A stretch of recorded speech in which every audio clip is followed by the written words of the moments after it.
Sejam bem-vindos ao Trechos do Tio Nico, um canal não oficial de vídeos exclusivos do Reverendo Augustus Nicodemus.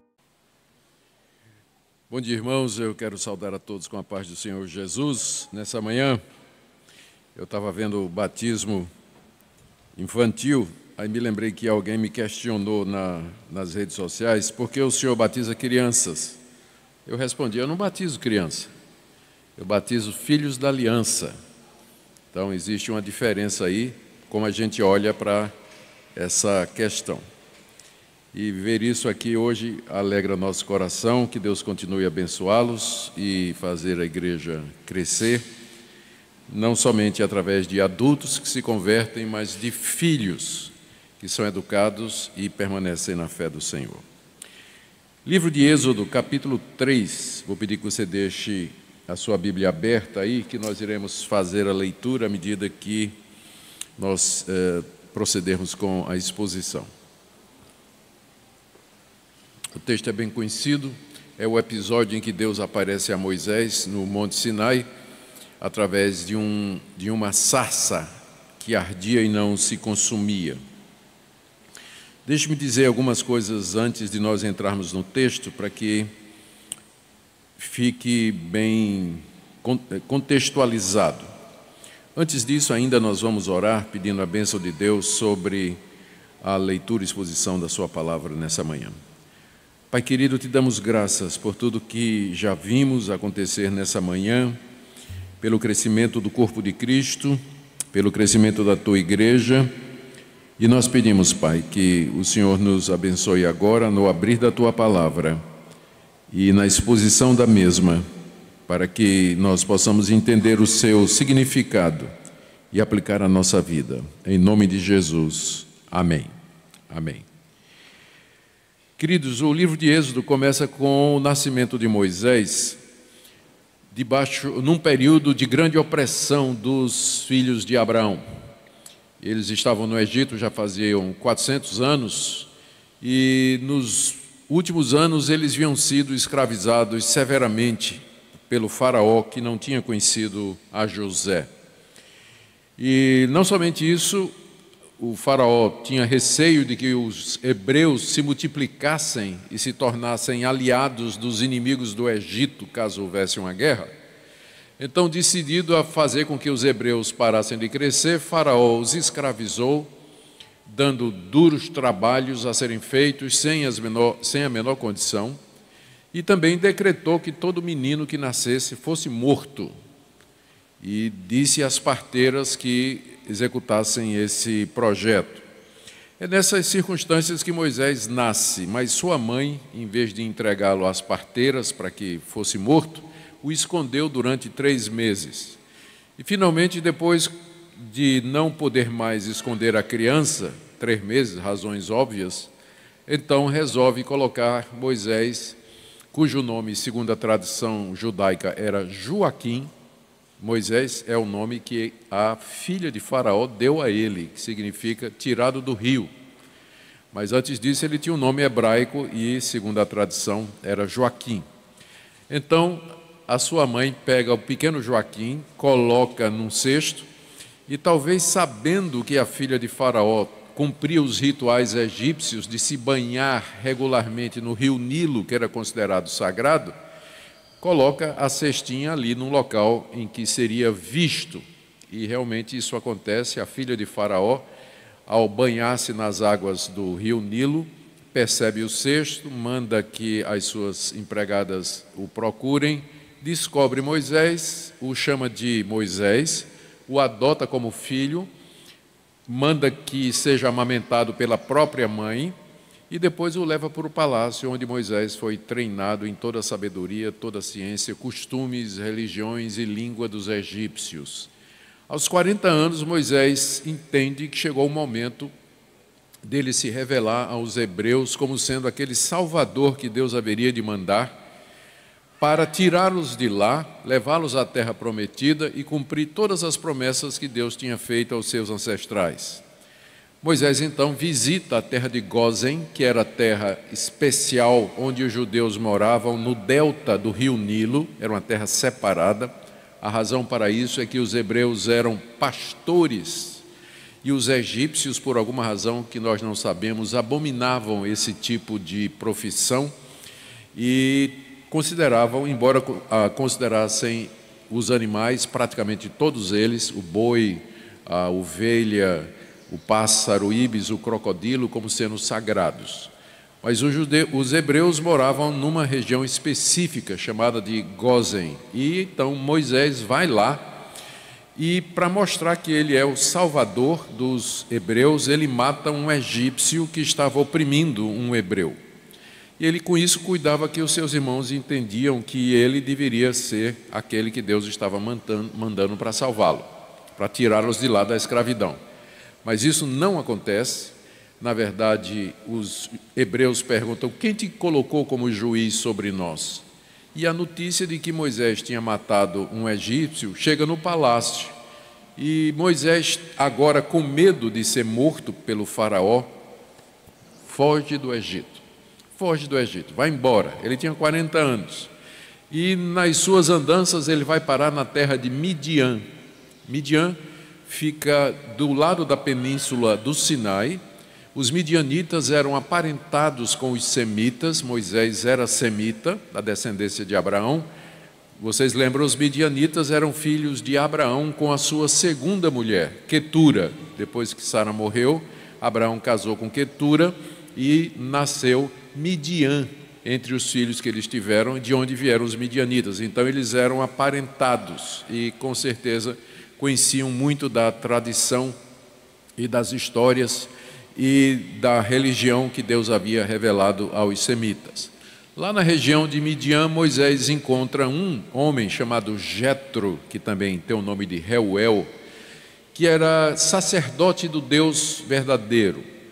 Era sacerdote que ministrava a verdadeira religião aos midianitas. Ele fica com Jetro, casa com a filha dele, chamada Zípora, tem um filho chamado Gerson e se acostuma à vida de pastor. Ele vai pastorear o rebanho do seu sogro. E 40 anos se passaram e Moisés estava cuidando de ovelha. Esqueceu os seus sonhos, esqueceu o chamado inicial, não passava pela sua cabeça jamais, aos 80 anos, voltar ao Egito para terminar a obra que tinha começado.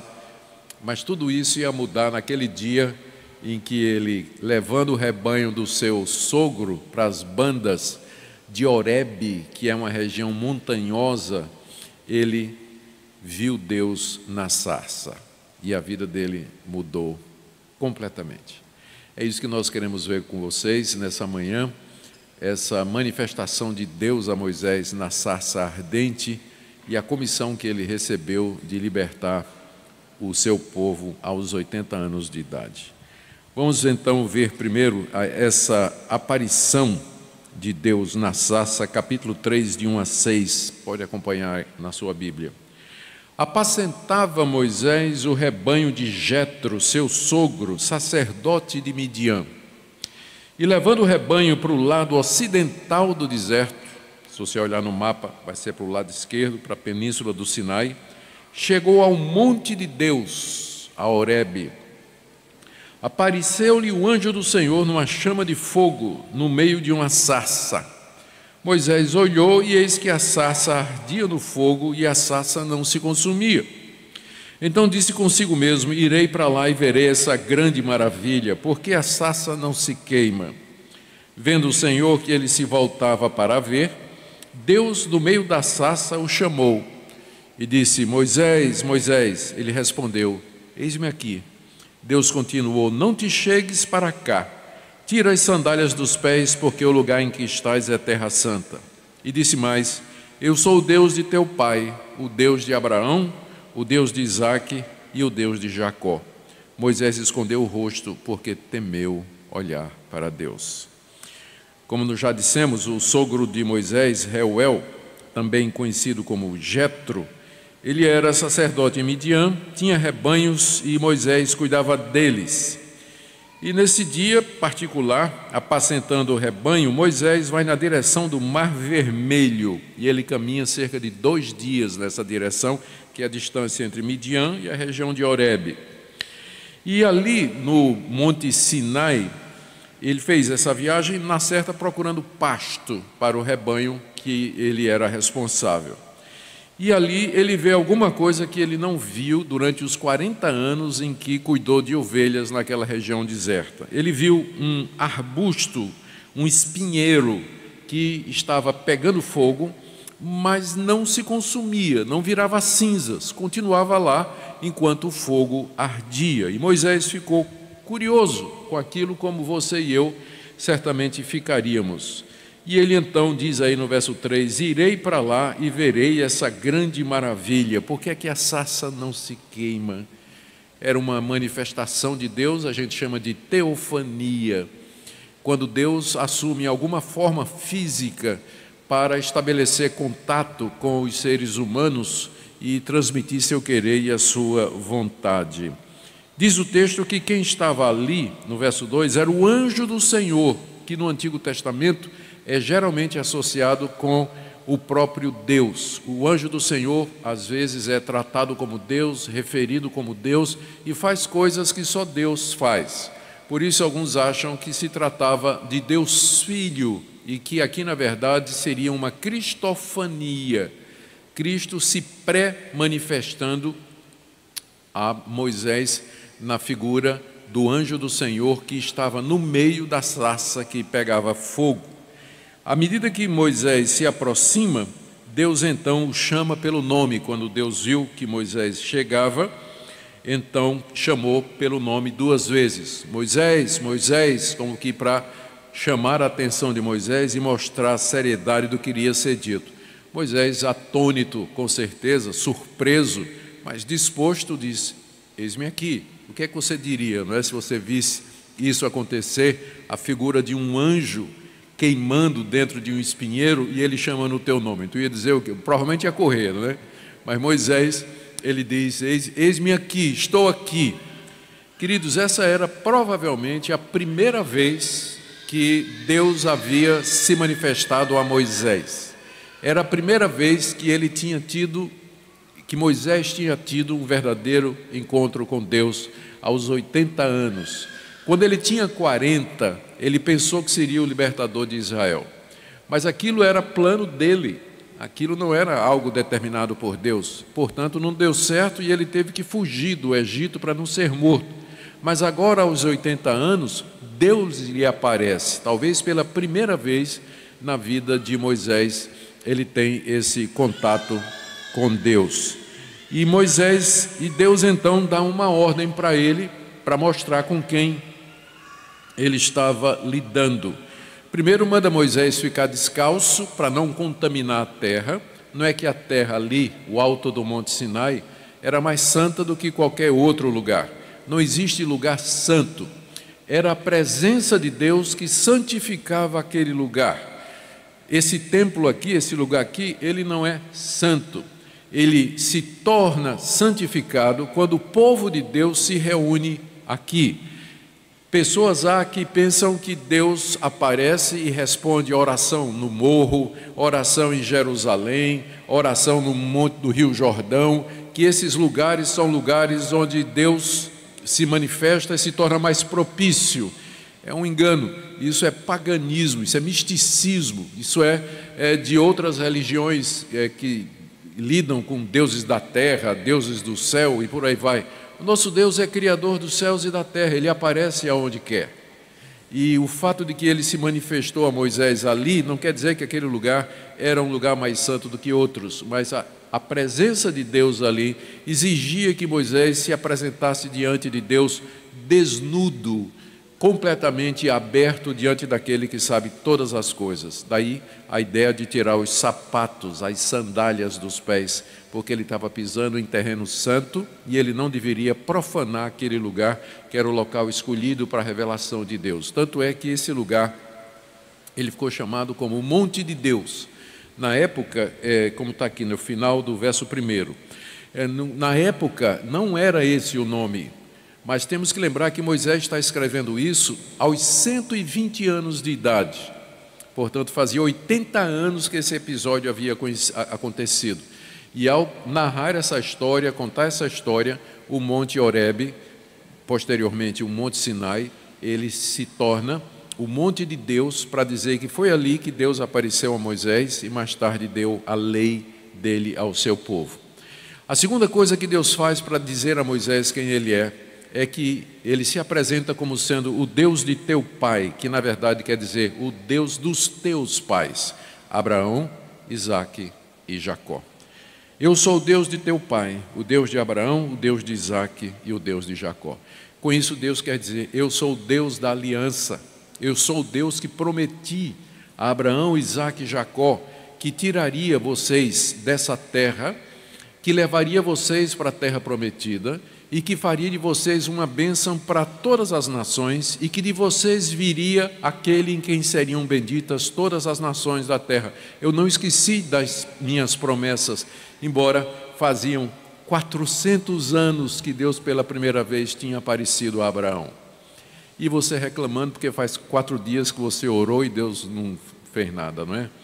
400 anos depois, Deus ouve o clamor do seu povo e Ele vem atender através de uma pessoa que Ele chama aos 80 anos de idade, já um ancião, não é? Deus o chama para que ele fizesse essa tarefa extraordinária.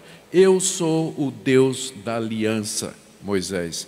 Sou eu que estou aqui mostrando o meu poder. O poder de Deus é mostrado, quem é Deus, através dessas 3 coisas. Primeiro, tira as sandálias dos pés, porque aqui é santo. Segundo, o arbusto que não se consumia, falando da eternidade de Deus. Deus é o mesmo, Ele não muda. Mais tarde ele vai se apresentar como sendo Yahweh, o Eterno. E é exatamente isso que a sarça queimando significa. A eternidade. Deus não muda. Ele é como aquela sarça que não virava cinzas apesar do fogo. E finalmente como o Deus da aliança, o Deus de Abraão, de Isaque e Jacó. Quando Moisés entende quem é que apareceu ali, diz o texto aí no final do verso 6, que ele escondeu o rosto, porque temeu olhar para Deus. Reação típica de toda teofania que nós encontramos no Antigo e no Novo Testamento. Quando Deus realmente se manifesta, as pessoas não ficam plantando bananeira, dando cabriola, rodando no manto, cantando, dançando. Elas escondem o rosto, elas caem de joelhos, elas fecham os olhos, elas não conseguem contemplar a glória de Deus. Porque a presença de Deus, esse Deus santo, infunde temor, respeito, e não uma sensação pueril e infantil de manifestações que não têm o menor sentido na Escritura Sagrada e nunca foram praticadas na história da igreja, a não ser recentemente. Do verso 7 a 10, nós vemos como Deus, uma vez estabelecido quem Ele é, comissiona Moisés a voltar para o Egito. Tem muita gente que diz assim, se eu estou com tanto problema, tanta dificuldade, tanta decisão para tomar, se Deus aparecesse a mim como apareceu a Moisés, que eu pudesse ver, ouvir a Deus, a minha vida seria completamente outra, tudo se resolveria. Cuidado, com Moisés foi o contrário. Moisés estava muito bem como pastor de ovelha, 80 anos, já estava pensando na sua aposentadoria, e Deus lhe aparece lá na sarça ardente e a vida de Moisés vira um problemão. Então, cuidado antes de você pedir a Deus determinadas coisas, não é? Porque talvez você não saiba o que está pedindo. Você talvez não saiba o que está pedindo. Vamos ver o que Deus disse a Moisés aqui do verso 7 até o verso 10. Disse ainda o Senhor: certamente vi a aflição do meu povo que está no Egito, e ouvi o seu clamor por causa dos seus exatores, carrascos. Conheço-lhe o sofrimento, por isso desci a fim de livrá-lo da mão dos egípcios e para fazê-lo subir daquela terra a uma terra boa e ampla, terra que mana leite e mel, o lugar do cananeu, do eteu, do amorreu, do ferezeu, do eveu e do jebuseu. Pois o clamor dos filhos de Israel chegou até mim, e também vejo a opressão com que os egípcios os estão oprimindo. Vem agora, e eu te enviarei a Faraó, para que tires o meu povo, os filhos de Israel, do Egito. Deus aqui diz a Moisés o motivo de ter aparecido a ele lá no alto do monte de Deus, no Monte Sinai. O motivo é que ele tinha visto o sofrimento do seu povo, verso 7, não é que Deus só agora tinha visto, ele sabia do sofrimento do seu povo há 400 anos, mas o tempo de Deus não é o nosso tempo. Ele agora chegou o momento dele vir libertar o seu povo. A gente lê no livro de Gênesis que a razão pela qual Deus demorou tanto tempo foi essa. Quando ele primeiro apareceu a Abraão lá em Canaã e disse: eu vou te dar essa terra aqui, mas ele disse: mas não vai ser agora, a tua descendência vai ser escrava de um povo estrangeiro durante 400 anos, que é o tempo em que a medida dos pecados dos pagãos se encha. Ou seja, Deus tem paciência, mas a medida da paciência dele vai enchendo, até que chega o momento que Deus diz: agora basta, agora é juízo. E agora tinha chegado a hora de Deus derramar o seu juízo contra os caldeus, contra os ferezeus, amorreus, jebuseus, toda aquela lista de 6 povos que estão aqui, que moravam em Canaã. Deus ia tirar Israel do Egito e usar Israel para punir, matar, castigar aqueles povos que estavam lá na terra prometida, desapossá-los, tirá-los de lá, acabar com eles. A ira de Deus contra os cananeus tinha chegado no ponto em que Deus podia suportar. E agora Deus iria agir em juízo, mas para fazer isso, Deus precisava de usar um instrumento, e esse instrumento estava preso no Egito. Por isso que ele aparece a Moisés. Moisés tem que tirar o povo de Israel do Egito, levar pelo deserto, entrar em Canaã, destruir aqueles ímpios e se estabelecer na terra prometida. É assim que funciona o relógio de Deus. Ele vê o quadro maior. Então ele está mexendo aqui e você não entende por que ele está mexendo aqui, mas é porque você não tem o quadro maior do que Deus está planejando, do que ele está fazendo. Eu ouvi a aflição do meu povo, 400 anos depois de escravidão, crianças mortas, mas Deus sabe o tempo certo de agir. Podia ter agido antes? Podia, mas não é esse o plano dele. Na sua providência sábia, ele age no tempo dele. O calendário de Deus não é o seu. E o cronograma dele também não é o seu. O relógio de Deus tica de uma forma diferente do seu.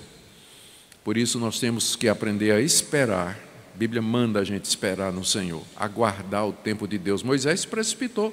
Aos 40 anos ele queria libertar o povo, mas não era a hora, saiu fugido.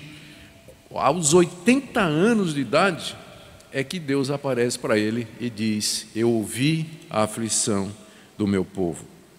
E Deus agora iria libertá-lo, como diz aí no verso 8.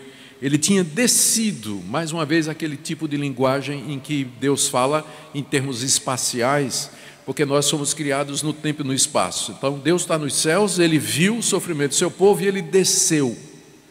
O anjo do Senhor estava ali brilhando dentro da sarça. Era o Deus Todo-Poderoso que desceu do trono do universo, veio até o alto do monte, apareceu a Moisés e disse: eu vi o sofrimento do meu povo e desci para libertar o meu povo da mão dos seus exatores, dos seus carrascos, dos seus feitores, daqueles que os estão oprimindo, do faraó rebelde, idólatra, imoral, do faraó assassino que mandou matar todas as crianças do meu povo, do faraó que oprime meu povo com injustiça, pedindo um trabalho que é impossível de ser feito, um faraó que manda açoitar o meu povo quando não consegue cumprir as demandas impossíveis. Deus viu tudo isso e disse: eu vim livrar o meu povo disso aqui. Chegou o momento de fazer isso, o verso 8. E ele então, a razão que ele faria isso, diz aí o verso 9, é que Deus tinha compaixão do seu povo. Deus sentia compaixão pelo seu povo. E agora, no verso 10, ele diz a Moisés: você vai ser um instrumento que eu vou usar para libertar o meu povo. Está aí no verso 10, quando ele diz: vem agora, venha comigo, Moisés, você não vai só, vem, e eu te enviarei a Faraó, para que tires o meu povo, os filhos de Israel, do Egito. Eis a razão pela qual Deus apareceu naquela sarça ardente no alto do monte, foi exatamente para comissionar Moisés. Aqui perceba que Deus, quando mexe ou intervém nos afazeres humanos, geralmente Ele usa seres humanos. Deus poderia ter mandado anjos para libertar o seu povo de debaixo de Faraó, não podia? Mas Ele vai pegar um senhor de 80 anos e vai dizer: tu vai ser o meu instrumento para libertar o povo de Israel do Egito. É você que eu vou usar. Geralmente nós queremos que Deus haja como Ele apareceu na sarça. Eu gosto dessa passagem porque você tem aqui as duas maneiras de Deus agir. Primeiro, sobrenaturalmente, a sarça pegando fogo, o anjo do Senhor aparecendo em glória e Deus se revelando. Deus pode fazer isso hoje? Pode. Segunda maneira de Deus agir, a sua providência usando os meios naturais. Ele vai levantar um homem para libertar o seu povo, quando Ele podia ter mandado o próprio anjo matar Faraó e tirar o seu povo lá da terra do Egito. Ele podia ter feito isso. Ele age no sobrenatural e Ele age nos meios naturais, no dia a dia. Uma pessoa que chega perto de nós, alguém que nos consola, alguém que dá uma palavra de advertência, alguém que manda uma mensagem. É Deus. Deus está em tudo que nos acontece. E Ele diz a Moisés: você é a pessoa que eu vou usar para cumprir meu propósito eterno de dar aos filhos de Abraão, Isaque e Jacó uma terra e de castigar aqueles ímpios amorreus por todos os pecados que eles vêm cometendo. Do verso 11 até o verso 14, a gente vê a reação de Moisés. Olha a reação de Moisés do verso 11 até o verso 14. Então disse Moisés a Deus: quem sou eu para ir a Faraó e tirar do Egito os filhos de Israel?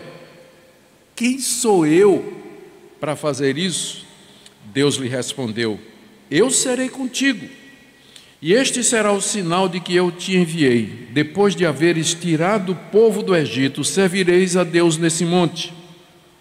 Disse Moisés a Deus: eis que quando eu vier aos filhos de Israel e lhes disser: o Deus de vossos pais me enviou a vós outros, e eles me perguntarem qual é o seu nome, o que eu lhes direi? Disse Deus a Moisés: eu sou o que sou. Disse mais: assim dirás aos filhos de Israel: eu sou, me enviou a vós outros. Aqui você vê a reação inicial de Moisés. E eu, no lugar dele, teria feito a mesma coisa. Quem sou eu para ir no Egito, a Faraó, e tirar o meu povo, os meus compatriotas de lá? Tenho 80 anos de idade. A época para o senhor ter feito isso era 40 anos atrás, quando era um menino, né? Mas agora eu tenho 80 anos. 80 anos. Segundo, eu saí de lá corrido. Terceiro, eu sou procurado pela polícia do Egito por assassinato, porque eu matei um egípcio. E quarto, eu saí de lá como um egípcio. Todo mundo lá, os hebreus, eles sabem que eu fui criado como egípcio. E o Senhor vai pegar exatamente uma pessoa que não é um hebreu de hebreus, mas alguém que foi criado lá no palácio de Faraó. O Senhor vai me levar para tirar o meu povo de debaixo de Faraó. Faraó tem o maior exército do mundo, e de fato naquela época o Egito era a maior potência mundial. O exército de Faraó era a maior força militar disponível naquela época. E o Senhor quer que eu vá lá falar com o Faraó. O senhor acha que é assim? Faraó, meu nome é Moisés. Eu sei que você não lembra de mim, porque isso faz 40 anos, mas eu fui criado pela tua bisneta, ou sei lá, tua neta. Aprendi tudo aqui, tá certo? Ou então foi teu filho, né? O filho do teu filho. Então, olha, é o seguinte, eu tenho um pedido para fazer. Vamos embora, eu vou pegar todos os hebreus aqui e a gente vai embora, porque a gente tem uma terra, a gente ganhou uma terra de presente, ganhou uns lotes lá numa terra chamada Canaã, e a gente precisa ir lá antes que o MST chegue primeiro lá. Então deixa a gente sair, legal? Tudo bem? É como se Moisés dissesse: o senhor acha que é assim tão fácil? Qual foi a resposta de Deus? Verso 12: eu serei contigo. Pronto. Precisamos de mais nada?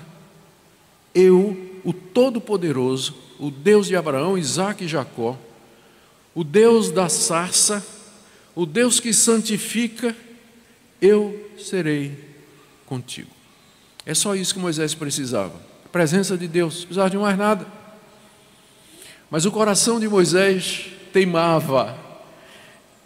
Moisés mal podia acreditar que Deus estava colocando aquela responsabilidade sobre ele. E aí ele levanta, aqui ele começa a argumentar contra, que vai entrar pelo capítulo 4, que não vai dar tempo, claro, para a gente entrar nisso hoje.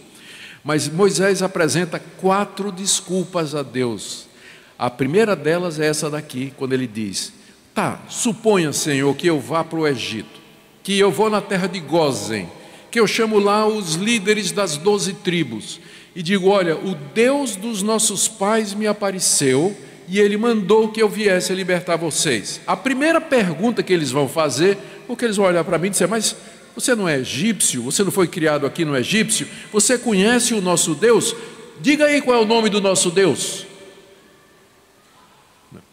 Era provavelmente a primeira reação: diga aí o nome do nosso Deus. E Moisés levanta essa questão: quando eles perguntarem qual é o teu nome, eu vou dizer o quê? O que prova que era a primeira vez que Moisés se encontrava com Deus, não é? O que é que eu vou dizer para eles? Eu não sei eu nem sei o teu nome. E a resposta de Deus é essa daqui. Disse Deus a Moisés: eu sou o que sou. Que na Bíblia hebraica aparece como um tetragrama, YHWH, Yahweh. Eu sou Yahweh, que significa o eterno. Eu sou o que sou. Você viu a sarça se consumindo, aliás, a sarça ardendo sem se consumir. Eu sou o eterno, o Deus que era, que é e que há de vir. Você não pode me descrever, Moisés. Eu sou o que sou. Não tem como você me descrever. Eu sou muito acima. Eu sou totalmente outro. Não tem como você me conhecer e saber exaustivamente para você dar uma resposta. Mas basta isso. Eu sou o que sou. E é isso que você vai dizer quando eles perguntarem qual é o nome de Deus. Diga: eu sou o que sou. E foi Ele, eu sou, que me enviou para vocês. Essa é a resposta de Deus, a suficiência dEle, quem Ele é, a sua eternidade, o seu poder e a sua glória, deveriam ser a resposta para todos os nossos problemas. Ele é o Deus da aliança, é o Deus que tem um pacto conosco, é um Deus que age para cumprir a sua palavra. Não tema, Moisés, faça o que eu estou mandando, siga os meus mandamentos, obedeça os meus preceitos, ande nos meus caminhos. Eu sou o Deus fiel, Deus eterno, eu sou o que sou. Eu não daria, queridos, eu não daria meu coração a nenhum outro Deus. Eu não me curvaria e não me ajoelharia a um Deus que fosse menor do que esse. Porque qualquer Deus que é menor do que esse é um ídolo criado pela imaginação humana. Esse é o verdadeiro e único Deus diante de quem nós devemos nos ajoelhar, nos humilhar e entregar totalmente a nossa vida, nosso coração, o que somos e o que temos.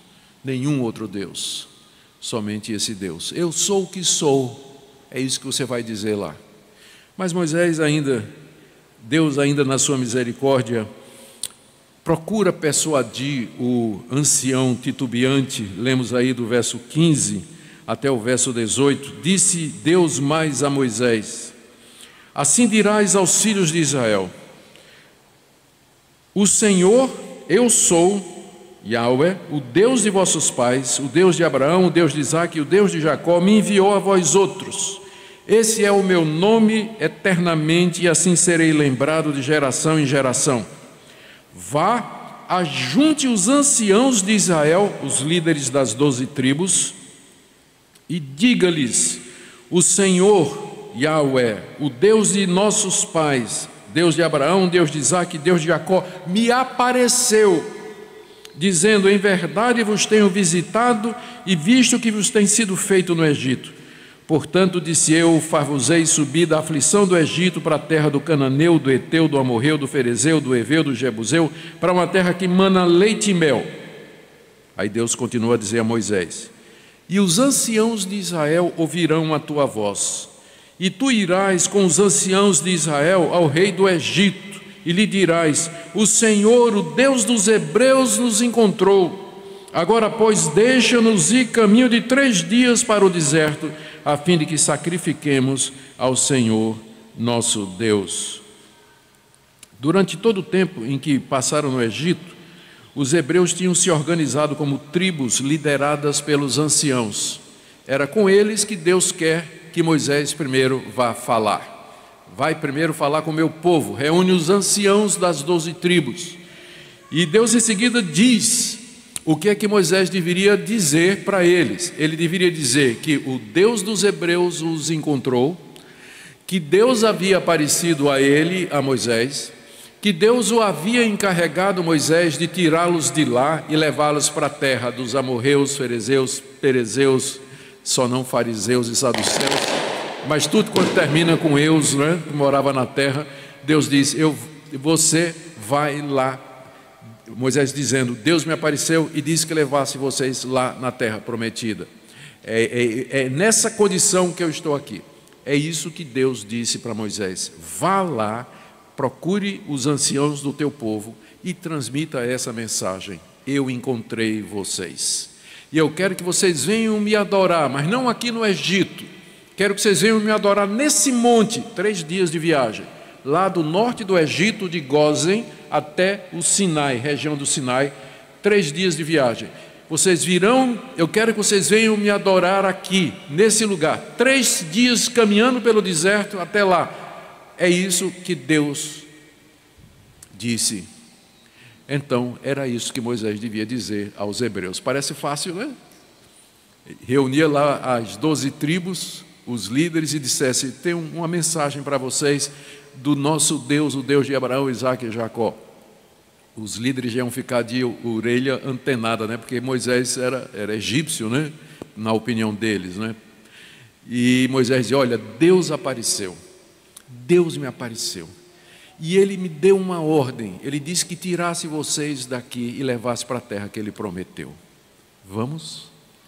E Deus disse: eles vão acreditar em você, Moisés, e eles vão com você, eles irão com você. Então, resposta de Moisés. Deus continua, depois de instruir. Do verso 19 até o verso 22, Deus diz a Moisés: eu sei, porém, que o rei do Egito não vos deixará ir, se não for obrigado por mão forte.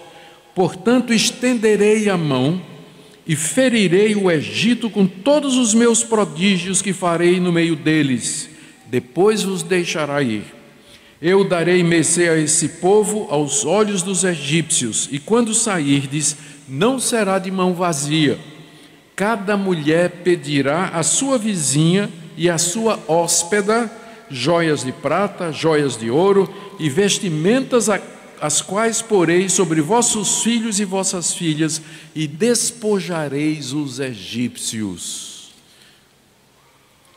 Deus continua a falar com Moisés e diz: Moisés, presta atenção no que eu vou dizer. Eu sei que não vai dar certo no começo, eu estou te mandando numa missão, mas eu vou te contar um segredo: não vai funcionar da primeira vez. Faraó não vai te ouvir, mas ele não vai te ouvir por uma razão: eu vou endurecer o coração dele, para que não ouça. Sabe por quê? Porque aí eu vou mostrar quem eu sou. Eu vou mandar as minhas pragas sobre o Egito, sobre cada deus do Egito, sobre Faraó, seus oficiais, sobre seu povo, para mostrar que eu sou Deus e que os deuses do Egito são falsos, e que eu sou o Senhor e que vocês são o meu povo. E depois de eu castigar duramente o Egito pela dureza do coração de Faraó, ele deixará vocês sair. Mas eu preciso usar mão forte para que ele saia, porque sem isso ele não vai deixar vocês sair. Mas por trás disso estou eu endurecendo o coração de Faraó, porque meu propósito é levantar Faraó como uma pessoa em quem a minha santidade e o meu poder se manifestam. A gente conhece o resto da história, não é? A gente sabe que realmente Faraó não quis ouvir, zombou de Deus, escarneceu de Deus. Deus começou a mandar praga, água transformada em sangue, os sapos, os piolhos, as moscas, úlceras, trevas, e cada vez pior, até que finalmente Faraó não deixou o povo sair, expulsou os hebreus do Egito. Tal a pressa que ele estava. E Deus disse: quando vocês saírem, finalmente vocês vão sair. Não vai ser no começo, Moisés, não vai ser no começo, mas finalmente vocês vão sair. E quando vocês saírem, vocês não vão sair de mão vazia. Aí ele orientou o que dizer para as mulheres. Cada mulher hebreia deveria dizer à sua vizinha egípcia. Provavelmente as hebreias trabalhavam como domésticas nas casas das mulheres egípcias. Cada uma delas deveria dizer à sua patroa: patroa, nós vamos sair amanhã de manhã daqui, à meia-noite nós vamos sair daqui, depois que o anjo do Senhor passar. Então, patroa, me dá alguma coisa para eu levar? E Deus disse: eu vou tocar no coração das mulheres do Egito, e elas vão dar joias, barra de ouro, barra de prata, vestidos, utensílios, enfeites, presentes. Vocês não sairão de mãos vazias do Egito. Vocês despojarão os egípcios. Ou seja, vocês vão receber o salário que não receberam durante tantos anos de trabalho forçado. E por que Deus estava dando isso para os hebreus? Quando eles saíssem do Egito, eles iam sair cheios de riqueza. Para quê? O tabernáculo. Como é que poderia construir o tabernáculo no deserto? Para construir o tabernáculo no deserto precisava de ouro, prata, precisava de fazenda, tecidos, precisava de adornos, precisava de ferramentas, pedras preciosas. Tudo isso porque Deus já sabia que lá no deserto Ele iria mandar o povo, através de Moisés, construir um tabernáculo glorioso, uma tenda ornada com riquezas que só poderiam ter sido vindo do Egito quando o povo saiu de lá. Veja como Deus planeja tudo, né? Está tudo preparadinho, tudo certinho na cabeça de Deus. E ele diz para Moisés: Moisés, Faraó não vai escutar você da primeira vez, porque eu quero mostrar a minha glória. Lá na carta aos Romanos, caminhando já para a conclusão aqui, lá na carta aos Romanos, o apóstolo Paulo diz que Deus levantou Faraó para mostrar nele o seu poder. E para ilustrar o que Paulo está dizendo, Deus endurece quem quer e Ele tem misericórdia de quem Ele quer. Você vê as duas coisas aqui no texto, não é? Por um lado, Deus endurece o coração de Faraó para não deixar o povo ir. Por outro, Deus toca no coração das mulheres egípcias que abrem o coração e dão tudo que tem às suas amigas hebreias. Deus tem o coração dos seres humanos na mão e Ele age conforme Ele deseja. Agora, Ele faz isso de uma maneira em que nós somos e continuamos responsáveis pelas nossas decisões. Deus vai castigar Faraó por ter endurecido o seu coração, muito embora Faraó endureceu o seu coração, porque Deus endureceu o seu coração. Essas mulheres egípcias, de livre e espontânea vontade, vão dar dos seus tesouros para as mulheres hebreias, mas por trás está Deus movendo o coração delas para que elas fizessem isso. De uma maneira que a Bíblia não explica, Deus é absolutamente soberano sobre a raça humana, sobre as ações das pessoas, mas ao mesmo tempo Ele mantém a responsabilidade das pessoas. Quando você toma uma decisão, é você que está tomando, é você que escolheu, é você que decidiu. Mas você verá depois que através da sua escolha e da sua decisão, Deus realizou o seu propósito e o seu plano que Ele tinha estabelecido antes da fundação do mundo. Quando as pessoas se dão ou se encontram com isso que nós encontramos aqui no texto, que parece ser um conflito entre a soberania de Deus e a responsabilidade humana, elas podem seguir 3 caminhos. Primeiro caminho, negar a responsabilidade humana. E aí eles dizem que Deus é um ser totalitário e que nós somos apenas robôs E aí eles vão chamar essa doutrina de determinismo, que não é verdade. O outro extremo é exaltar tanto a liberdade humana que Deus se torna um mero fantoche e ele fica dependendo das decisões humanas para fazer o que ele quer. Deus não pode fazer nada porque você não quer fazer. Deus quer salvar você, mas você não quer ser salvo. E Deus vai ficar frustrado. Eu queria salvar João, mas João não quer ser salvo, vai para o inferno. Cristo morreu por ele, pagou o pecado dele, derramou em vão o seu sangue, porque João não quer. Eu creio num Deus diferente, que é a minha terceira posição. É um Deus, é manter as duas coisas juntas. Deus não vai crer no seu lugar.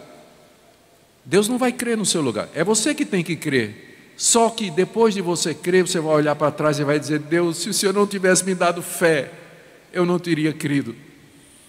Eu não teria crido. Deus de tal maneira age que Ele persuade, convence, de maneira tão sutil, tão eficaz, que no fim Ele consegue que o ser humano faça exatamente aquilo que Ele queria, mas que o ser humano faz isso voluntariamente, como aquelas mulheres que deram suas joias para as egípcias, e como para as hebreias, e como o faraó endureceu o seu próprio coração. Essa é a primeira coisa que eu queria dizer aqui. A segunda é que o nosso Deus é fiel à aliança que Ele tem conosco em Cristo Jesus. Gente, nós somos os herdeiros desse povo. Nós somos a continuação da semente de Abraão, Isaque e Jacó. Nós que cremos, como Abraão creu, como Isaque creu, como Jacó creu, como Moisés creu, nós somos a descendência espiritual remanescente fiel, o povo de Deus, que Deus amou e elegeu na eternidade. É isso que nós simbolizamos quando batizamos nossos filhos. Colocamos nele o símbolo da aliança, de que o nosso Deus cuida de nós, Ele vê a nossa aflição. Mas aqui é meu terceiro ponto. Deus tem o tempo e o modo dele, como está escrito em Eclesiastes capítulo 8, verso 5, o coração do sábio conhece o tempo e o modo. O coração do sábio conhece o tempo e o modo. Moisés não conheceu nem o tempo e nem o modo a primeira vez. Foi preciso que Deus lhe aparecesse para que ele entendesse que do modo de Deus e no tempo de Deus, ele seria o libertador de Israel. Nem sempre Deus age como você quer. Nem sempre Ele responde suas orações como você almeja ou sonhava. Mas no final, nós cremos que Deus faz tudo concorrer para o bem daqueles que o amam. Deus também, com tudo isso, queria mostrar aos israelitas de onde provinham as riquezas que eles tinham. Os israelitas, quando entraram na terra prometida, entraram carregados de joias, de bens, de tesouros. Quem é que deu a eles? Foi Deus. De onde vem a tua prosperidade? De Deus, não é o teu braço, não é a tua força, a tua inteligência, a tua capacidade, tuas habilidades, porque até essas coisas vêm de Deus. Mas é Deus que nos faz prosperar. É Deus que abre o coração das pessoas para que elas possam ser generosas. E por último, nós vemos aqui Deus agindo para cumprir o seu plano. O plano de Deus, desde o início, era preparar um povo através de quem Ele abençoaria todas as nações da terra. E um povo de onde viria o Salvador, o filho da mulher, que Ele prometeu em Gênesis 3,15, que esmagaria a cabeça da serpente. O descendente de Abraão, em quem seriam benditas todas as nações da terra. E esse descendente já veio, Jesus Cristo, 2000 anos atrás, filho de Abraão, filho de Davi, filho de Isaque, filho de Jacó, que cumpriu todas as promessas.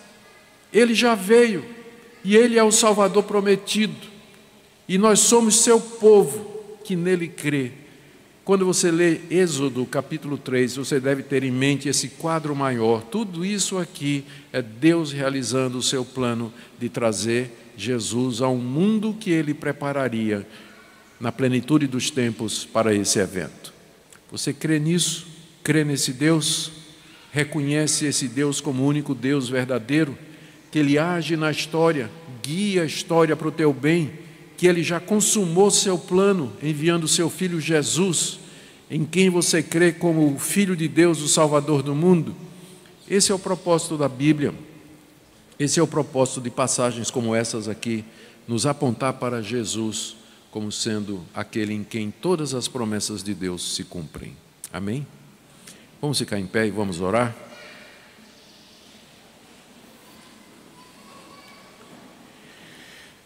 Senhor, nós te damos graças porque Tu és o eterno, Tu és o que és, e na Tua grande misericórdia e compaixão, decidistes ter um povo para Ti, do meio da humanidade que o Senhor criou.